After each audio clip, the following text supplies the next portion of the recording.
ये है the quiet room. एक ऐसी जगह जो उन लोगों के लिए है जो थके हुए हैं, कंफ्यूज्ड हैं और जिन्हें लगता है कि वे कहीं पीछे रह गए हैं। जिंदगी में कभी ना कभी ये ख्याल आता है ना, लगता है मैं थोड़ा लेट हो गया हूं। ये थॉट इतना लाउड नहीं होता, बस धीरे से आता है और दिमाग के कोने में बैठ जाता है। करियर में, रिलेशनशिप्स में या फिर लाइफ के किसी भी मोड़ पर। आज हम इसी फीलिंग के बारे में बात करेंगे, बिना किसी मोटिवेशन या कोट्स के, बस रियल बात। ये फीलिंग कहाँ से आती है? सच कहूं तो हम लेट तब फील करते हैं जब हम अपनी लाइफ को दूसरों के टाइमलाइन से मेजर करते हैं। स्कूल के टॉपर को देखते हैं, सोशल मीडिया पर सक्सेस स्टोरीज पढ़ते हैं और सोचते हैं मेरा टाइम शायद निकल गया। लेकिन सवाल यह है, लेट कंपेयर टू whom? मैं एक इंसिडेंट शेयर करता हूं। पिछले महीने में कॉफी शॉप में बैठा था। बगल की टेबल पर दो फ्रेंड्स बात कर रहे थे। एक कह रहा था, यार मैं अभी भी कंफ्यूज्ड हूं कि क्या करना है, सब सेटल हो गए हैं, मैं अभी भी फिगर आउट कर रहा हूं। उसकी आवाज में जो फ्रस्ट्रेशन थी वो सुनाई दे रही थी। उस मोमेंट में मुझे रियलाइज हुआ कि ये कॉन्वर्सेशन हर दिन हर जगह हो रही है।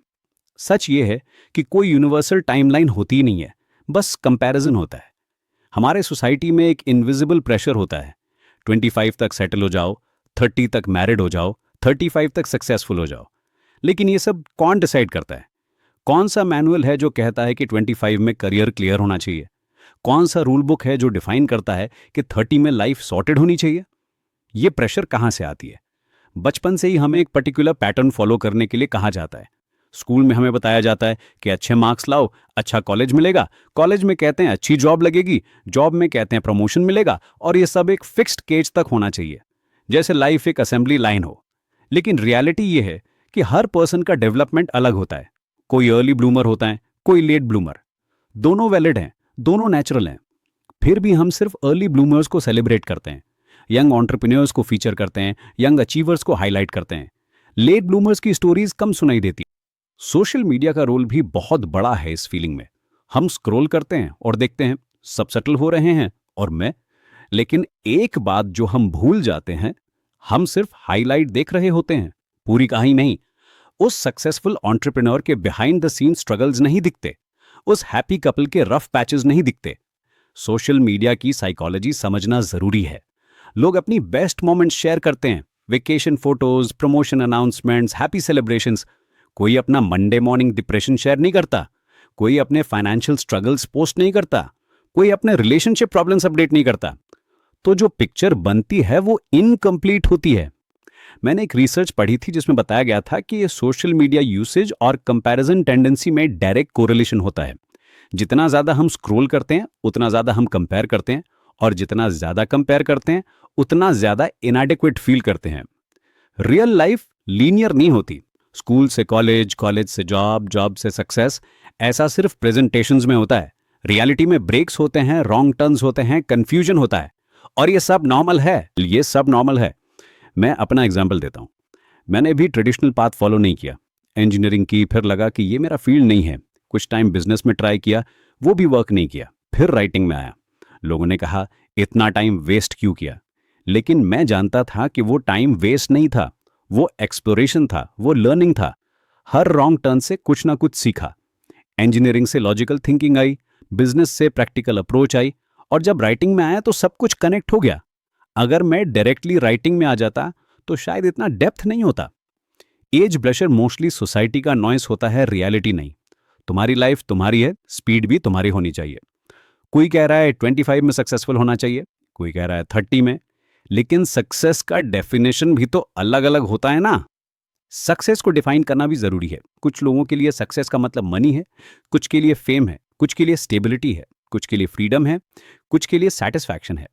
अगर हर पर्सन का सक्सेस डेफिनेशन अलग है तो टाइमलाइन भी अलग क्यों नहीं हो सकती? मैं एक इंटरेस्टिंग ऑब्जर्वेशन शेयर करता हूं। जो लोग अर्ली सक्सेस पाते हैं वो कभी कभी लेटर में क्राइसिस फेस करते हैं। Mid life crisis, identity crisis, purpose crisis. क्योंकि वो जल्दी रीच कर गए लेकिन वो नहीं जानते कि अब क्या करना है। वो सक्सेस के लैडर पर चढ़ गए लेकिन रियलाइज किया कि लैडर रॉन्ग वॉल पर लगी थी। दूसरी तरफ जो लोग लेट स्टार्ट करते हैं वो ज्यादा थॉटफुल होते हैं।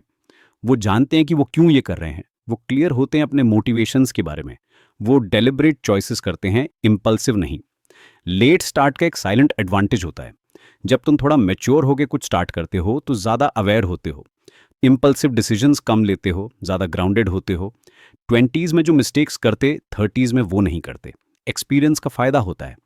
ये एडवांटेज सिर्फ थ्योरेटिकल नहीं है, मैंने पर्सनली देखा है। 20s की एज में जो डिसीजंस लेता था वो मोस्टली इमोशनल होती थी। 30s की एज में जो डिसीजंस लेता हूँ वो ज़्यादा बैलेंस्ड होती हैं। प्रोज और कॉन्स कंसिडर करता हूँ, लॉन्ग टर्म इम्पैक्ट सोचता हूँ। यंग एज में एनर्जी ज़्यादा होती है लेकिन डायरेक्शन कम होती है। मैच्योर एज में एनर्जी कम हो सकती है लेकिन डायरेक्शन क्लियर होती है। और डायरेक्शन क्लियर हो तो एनर्जी को एफिशिएंटली यूज़ कर सकते हैं। मैंने देखा है कि जो लोग लेट स्टार्ट करते हैं वो ज़्यादा थॉटफुल होते हैं। वो जानते हैं कि वो क्या चाहते हैं।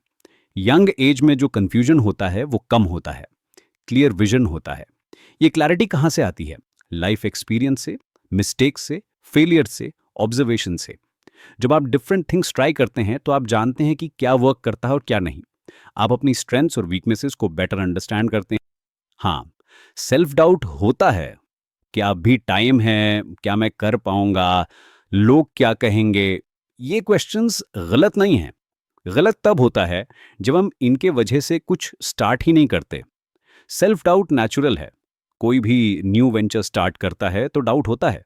यंग एज में भी होता है, मच्योर एज में भी होता है। डिफरेंस ये है कि मच्योर एज में आप डाउट को हैंडल करना बेटर जानते हैं। आप जानते हैं कि डाउट टेम्पररी होता है। आप जानते हैं कि डाउट को एक्शन से ओवरकम किया जा सकता है। मैं एक टेक्निक शेयर करता हूं जो मैं यूज करता हूं। जब भी सेल्फ डाउट आता है, मैं अपने पास्ट एक्सपीरियंसेस को रिकॉल करता हूं। मैं सोचता हूं कि पहले भी चैलेंजिंग सिचुएशंस फेस किए हैं और ओवरकम किए हैं। अगर पहले कर सका तो अब भी कर सकता हूं। स्टार्ट करने का मतलब रेवोल्यूशन नहीं होता। कभी कभी स्टार्ट का मतलब सिर्फ क्लैरिटी होता है, एक स्मॉल स्टेप होता है, कंफ्यूजन कम करना होता है। बड़े चेंजेस की जरूरत नहीं होती हमेशा। ये बात बहुत इंपॉर्टेंट है। हम सोचते हैं कि स्टार्ट करने का मतलब है कि सब कुछ छोड़कर कुछ नया करना, लेकिन ऐसा नहीं है। स्टार्ट करने का मतलब हो सकता है कि वीकेंड्स में कोई हॉबी परस्यू करना। स्टार्ट करने का मतलब हो सकता है कि कोई ऑनलाइन कोर्स करना। स्टार्ट करने का मतलब हो सकता है कि कोई बुक पढ़ना। स्मॉल स्टेप्स इंपॉर्टेंट होते हैं।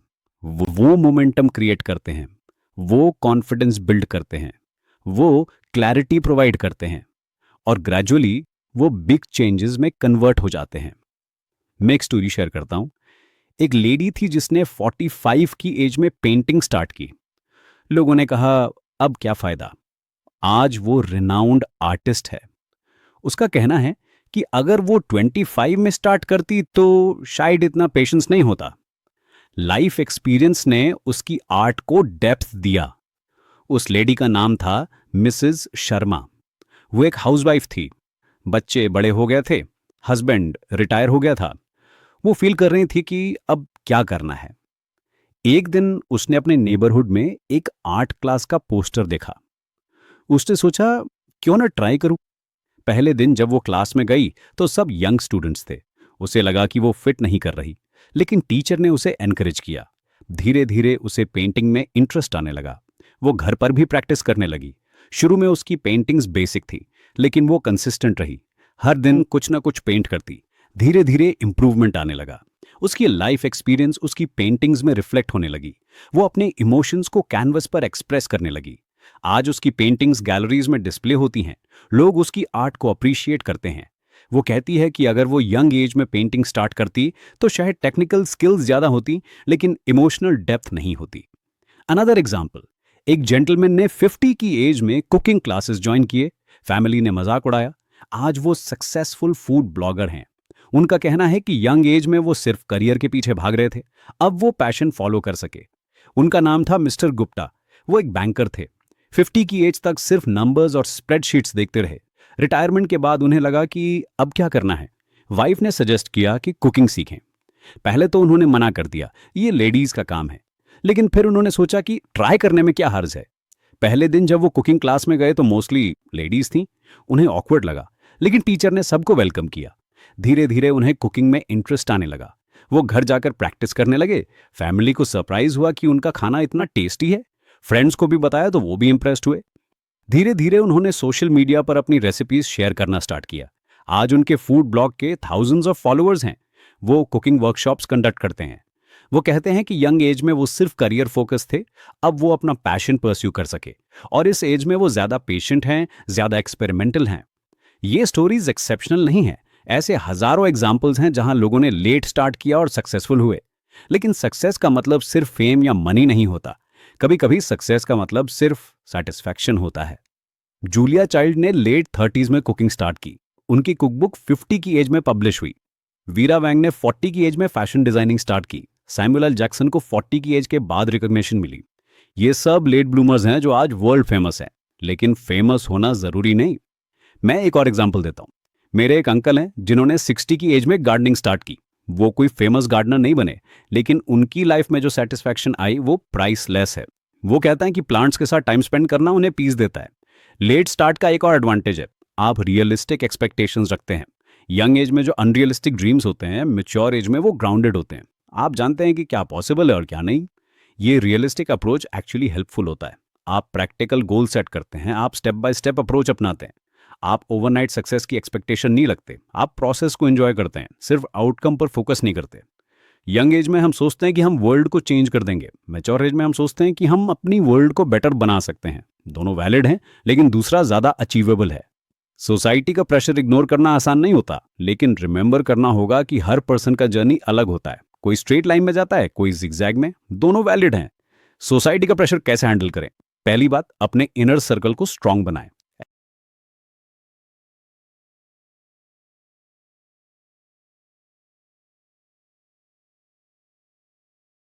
ऐसे लोगों से सराउंड करें जो आपको सपोर्ट करते हैं, जो आपकी चॉइसेस को रिस्पेक्ट करते हैं, जो आपको जज नहीं करते। दूसरी बात, अपनी वैल्यूज क्लियर रखें। आप क्या चाहते हैं वो क्लियर होना चाहिए। सोसाइटी क्या चाहती है वो सेकेंडरी है। आपकी लाइफ आपकी है, सोसाइटी की नहीं। तीसरी बात, स्मॉल विंस को सेलिब्रेट करें। सोसाइटी बिग अचीवमेंट्स को देखती है, लेकिन आप अपनी स्मॉल प्रोग्रेस को भी एक्नॉलेज करें। हर स्मॉल स्टेप इंपॉर्टेंट है। मैं ये नहीं कह रहा कि लेट स्टार्ट इजी होता है। चैलेंजेस होती हैं, एनर्जी लेवल अलग होता है, रिस्पॉन्सिबिलिटी ज़्यादा होती हैं, लेकिन ये सब ओवरकम हो सकता है अगर डिटर्मिनेशन हो। एनर्जी लेवल की बात करें तो ये ट्रू है कि मैच्योर एज में फिजिकल एनर्जी कम होती है, लेकिन mental energy, emotional energy, spiritual energy ज़्यादा फोकस्ड होती है। आप जानते हैं कि कहाँ एनर्जी इन्वेस्ट करनी है। रिस्पॉन्सिबिलिटीज़ की बात करें तो ये भी ट्रू है। फैमिली कमिटमेंट्स होती हैं, फाइनेंशियल ऑब्लिगेशंस होती हैं, लेकिन ये भी मैनेजेबल है प्रॉपर प्लानिंग से। आप अपनी न्यू वेंचर को ग्रेजुअली बिल्ड कर सकते हैं। इंपॉर्टेंट बात यह है कि आप अपने साथ ऑनेस्ट रहें। अगर कुछ करना चाहते हैं तो एज को एक्सक्यूज नहीं बनाए। अगर नहीं करना चाहते तो वो भी ओके है, लेकिन डिसीजन कॉन्शियसली लें, सोसाइटी के प्रेशर में नहीं। ऑनेस्टी इंपॉर्टेंट है, क्योंकि सेल्फ डिसेप्शन ईजी है। हम कह सकते हैं कि अब लेट हो गया, लेकिन एक्चुअली हम स्कैर्ड हो सकते हैं। हम कह सकते हैं कि रिस्पॉन्सिबिलिटीज हैं, लेकिन एक्चुअली हम कंफर्ट जोन से बाहर नहीं निकलना चाहते। सेल्फ रिफ्लेक्शन करना जरूरी है। आप एक्चुअली क्यों कुछ नहीं कर रहे हैं? एज की वजह से या फियर की वजह से? रिस्पॉन्सिबिलिटीज की वजह से या कंफर्ट की वजह से? ऑनेस्ट आंसर मिलें तो बेटर डिसीजन ले सकते हैं। लेट स्टार्ट करने वालों के लिए एक एडवाइस है, कंपैरिजन से बचें। अपनी जर्नी को दूसरों से कंपेयर नहीं करें। हर पर्सन का पेस अलग होता है। आपका फोकस अपनी ग्रोथ पर होना चाहिए, दूसरों की अचीवमेंट्स पर नहीं। कंपैरिजन टॉक्सिक होता है।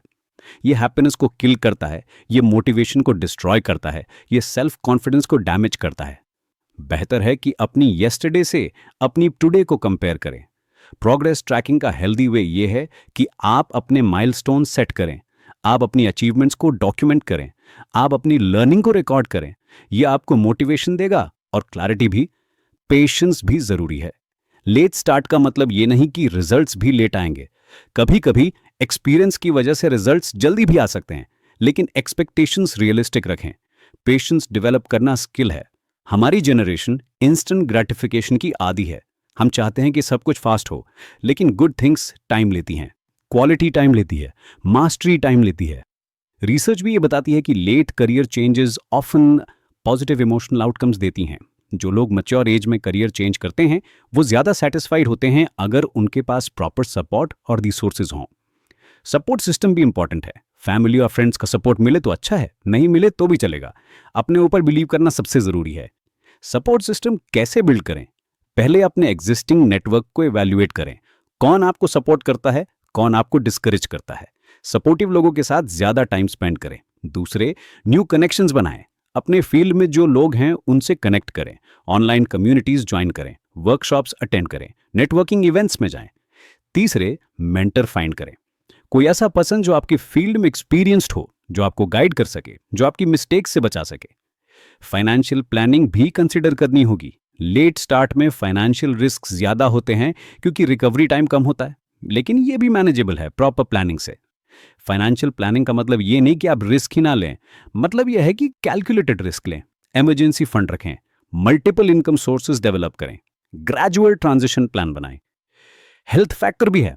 यंग एज में जो एनर्जी होती है वो अलग होती है, लेकिन मैच्योर एज में जो विजडम होती है वो भी वैल्यूएबल है। बैलेंस बनाना होगा। हेल्थ सेल्फ टॉक से आती है। लेट स्टार्ट का मतलब एंड नहीं होता, बस एक डिफरेंट बिगनिंग होती है। और ये बिगनिंग तभी यूजलेस है जब आप मान ले कि ये यूजलेस है। बिगनिंग की पावर को अंडर एस्टिमेट नहीं करना चाहिए। हर बिगनिंग में इनफाइनाइट पॉसिबिलिटीज होती हैं। हर बिगनिंग में होप होती है। हर बिगनिंग में पोटेंशियल होता है। आखिर में मैं ये कहना चाहूंगा कि लाइफ में कोई फिक्स टाइमलाइन नहीं होती। हर पर्सन का जर्नी यूनिक होता है। अगर आप फील कर रहे हैं कि आप लेट हैं, तो रिमेंबर करें कि ये सिर्फ एक फीलिंग है, रियलिटी नहीं। आपका टाइम अभी भी है। आपकी स्टोरी अभी भी लिखी जा रही है। लाइफ एक मैराथन है, स्प्रिंट नहीं। मैराथन में जो जीतता है वो नेसेसरली वो नहीं होता जो फास्टेस्ट स्टार्ट करता है। जो जीतता है वो होता है जो कंसिस्टेंट रहता है, जो एंड्योर करता है, जो स्मार्ट स्ट्रैटेजी अपनाता है। स्टार्ट करने के लिए परफेक्ट टाइम का वेट नहीं करना चाहिए। परफेक्ट टाइम कभी नहीं आता। जो टाइम है वही परफेक्ट है, अगर आप डिसाइड कर लें। परफेक्ट टाइम का कॉन्सेप्ट ही फ्लॉड है। कोई भी टाइम में चैलेंजेस होती हैं, कोई भी टाइम में ऑब्स्टिकल्स होते हैं, कोई भी टाइम में अनसर्टनिटीज होती हैं। परफेक्ट टाइम का वेट करना एक्चुअली प्रोक्रेस्टिनेशन का सोफिस्टिकेटेड फॉर्म है। तो अगली बार जब ये थॉट आए कि मैं लेट हो गया हूं, तो याद रखें, आप लेट नहीं है, आप बस अपने टाइम पर है। और आपका टाइम अभी शुरू हो रहा है। आपकी जर्नी अभी भी ब्यूटीफुल है। आपकी पॉसिबिलिटीज अभी भी एंडलेस हैं। आपका फ्यूचर अभी भी ब्राइट है। बस शुरुआत करने की जरूरत है।